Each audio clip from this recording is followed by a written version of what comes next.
જય શ્રી કૃષ્ણ, જય માતાજી ફ્રેન્ડ્સ, કેજીસ કાઠિયાવાડી કિચનમાં તમારું સ્વાગત છે। આજે હું તમારા માટે બે જ કાઠિયાવાડી થાળી જે 20 જ મિનિટમાં બની અને રેડી થઈ જતી હોય છે, જે ચૂરમા સાથે ગરમા ગરમ પીરસાતી હોય છે, તો એ ખાવાની ખૂબ જ મજા પડતી હોય છે। તો ચાલો બનાવવાની શરૂઆત કરીએ। તેના માટે આપણે કુકર લીધું છે, તેની અંદર એક વાટકી આપણે તુવેરની દાળ લેવાની છે, તેને સારી રીતે 2 થી 3 પાણી ધોઈ અને લઈ લેવાની છે। તમને એનું માપ પણ કહું કે આપણે દાળ લીધી હોય એની ઉપર 1.5 વેઢું પાણી લેવાનું છે। તો માપનું પાણી લઈ અને સરસ એડ કરી દઈએ। એની અંદર જ આપણે બધા ઇન્ગ્રીડિયન્ટ્સ એડ કરવાના છે। તો એક મરચું લીધું છે, તેને પણ રફલી ચોપ કરીને લઈ લઈએ। 2 ટમેટાં લીધા છે, તેને પણ કુકરની અંદર જ ઉપરનો ડીટીઓ કાઢી અને આપણે સરસ એને પણ ચોપ કરી અને લઈ લેવાના છે। બધું અંદર જ એડ કરવાથી આપણને જ્યારે ખાતા હોય દાળ ત્યારે અંદર એનો દાળનો સ્વાદ ખૂબ જ ટેસ્ટી આવતો હોય છે। તો દાળ આપણું કુકર ઉભરાય નહીં તે માટે અંદર આપણે 1 ચમચી તેલ નાખીશું અને વિસલ પર તેલ નાખીશું, જેથી આપણું કુકર ઉભરાય નહીં। અને ગેસ પર આપણે 3 સીટી વગાડવાની છે મીડિયમ ફ્લેમ પર। હવે આપણે પરવર ધોઈ અને લઈ લીધા છે, એના ઉપર નીચેના ડીટિયા કાઢી અને કડક જો બિયા વધારે પાકા હોય તો તેને કાઢી લેવાના અને કૂણા હોય તો રહેવા દેવાના। આવી જ રીતે બધા જ આપણે એકના 2 કટકા કરી અને બિયા કાઢી અને સૌપ્રથમ આપણે રેડી કરી લઈએ, જેથી આપણને ઇઝી પડે।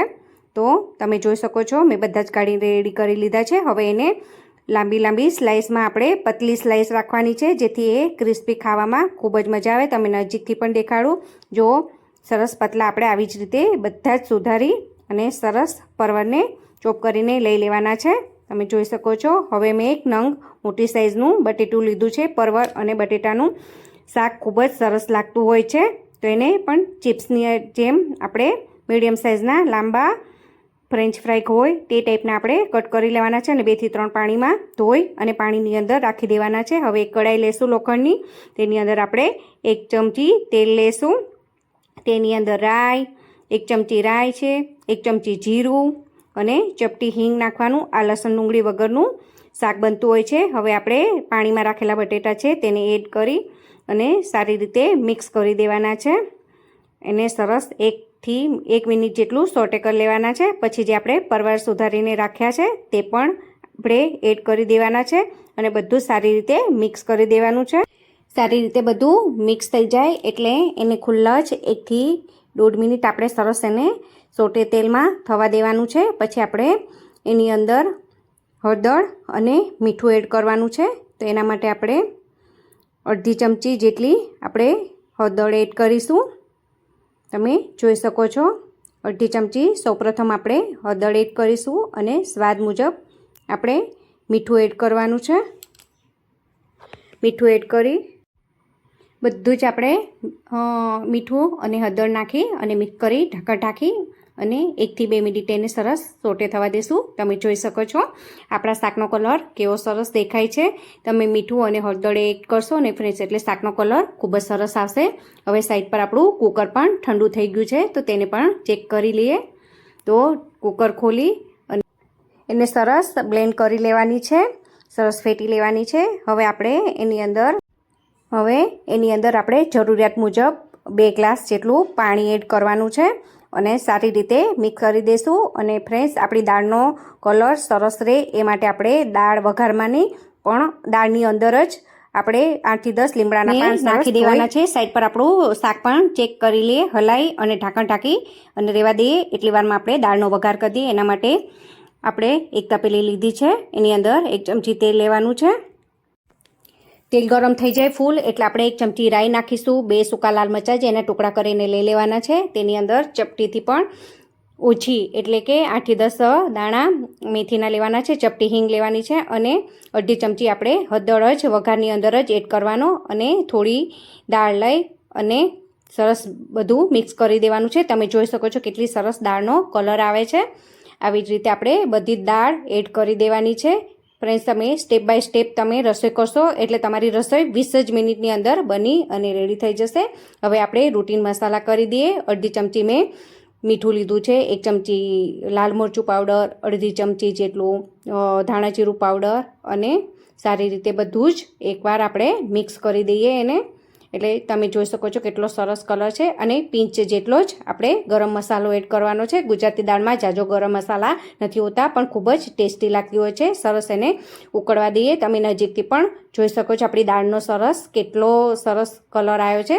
હવે આપણે એક મોટો ટુકડો ગોળનો લીધો છે. તમે તમારા સ્વાદ મુજબ લઈ શકો છો. ફરી પાછું આપણે શાકને એકવાર સરસ હલાવી દઈએ. તમે નજીકથી પણ જોઈ શકો છો આપણું શાક સરસ ચડી ગયું છે અને ચડતા 5 થી 6 મિનિટ થઈ ગઈ છે. તમને બટેટા આપણા સરસ 80% કૂક થવા દેવાના, પરવર અને બટેટા, એટલે તમે અંદર નજીકથી પણ જોઈ શકો છો આપણા અમુક બટેટા અને પરવરના ચંક્સ જે છે તે સરસ ક્રિસ્પી થઈ ગયા છે. તો હવે રૂટીન મસાલા કરીએ. 1 ચમચી લાલ મરચું પાવડર, ધાણા જીરું, 1 ચમચી ધાણા જીરું પાવડર છે, પિંચ જેટલો જ ગરમ મસાલો, ઢાંકણ ઢાંકી અને સારી રીતે બધું મિક્સ કરી અને 1 મિનિટ માટે એને રહેવા દેવાનું છે. અને પાછું એને સરસ હલાવી અને સારી રીતે મિક્સ કરવાનું છે. તમે જોઈ શકો છો આપણું શાક બની અને રેડી છે. હવે આપણે દાળને પણ ચેક કરી લઈએ. દાળ પણ આપણી ઉકળી ગઈ છે. ફ્રેન્ડ્સ, તમે જોઈ શકો છો જ્યારે વઘારી હતી ત્યારે કેટલી હતી અને સરસ દાળ આપણી ગુજરાતી બની રેડી છે. અને લાસ્ટમાં આપણે સરસ ધોઈને ધાણા સમારી અને એડ કરી દેવાના છે. અને લાસ્ટમાં આપણે લીંબુ એડ કરવાનું છે.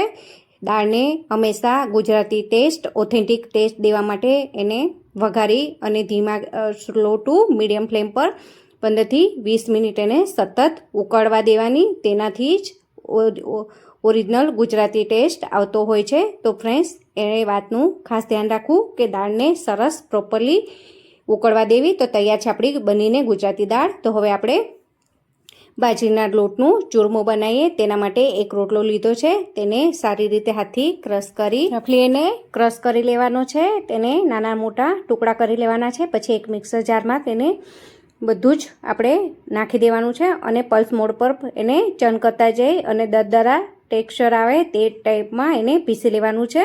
સાઈડ પર રાખી દઈએ. હવે એનું ગોળ લઈ લઈએ. ગોળનો આપણે મીડિયમ સાઇઝના નાના મોટા બારીક સમારી અને લેવાના છે. બહુ મોટા નથી કરવાના. તો આપણે ગોળ કાપી અને લઈ લીધો છે. તો હવે એનું માપ કરીએ. તો આપણો ચૂરમું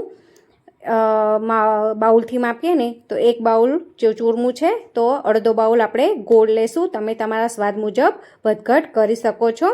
હવે આપણે એક કડાઈની અંદર 2 થી 3 ચમચી મીડિયમ સાઇઝની જે ખાવાની રેગ્યુલર ચમચી આવે તે લીધી છે. તો તે ઘી ગરમ થાય એટલે તરત જ આપણે ગોળ લઈ લેવાનો છે.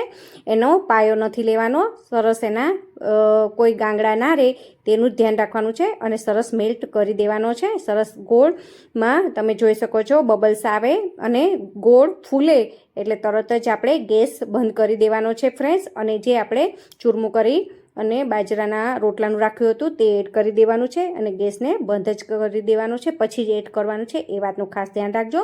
તો તૈયાર છે આપણું. સારી રીતે બધું મિક્સ કરી દેવાનું અને તૈયાર છે. તમે જોઈ શકો છો કેટલું સરસ ચૂરમું બનીને તૈયાર છે. તો ચાલો થાળી પીસી લઈએ. તેનામાં થાળીમાં છે મેં ગુજરાતી દાળ, પરવર બટેટાનું ડ્રાય શાક, ભાત અને બાજરીના લોટનું ચૂરમું. તમે જોઈ શકો છો કેટલું સરસ બની અને રેડી છે. અને સાથે મેં ગરમા ગરમ બાજરીનો રોટલો સર્વ કરેલો છે.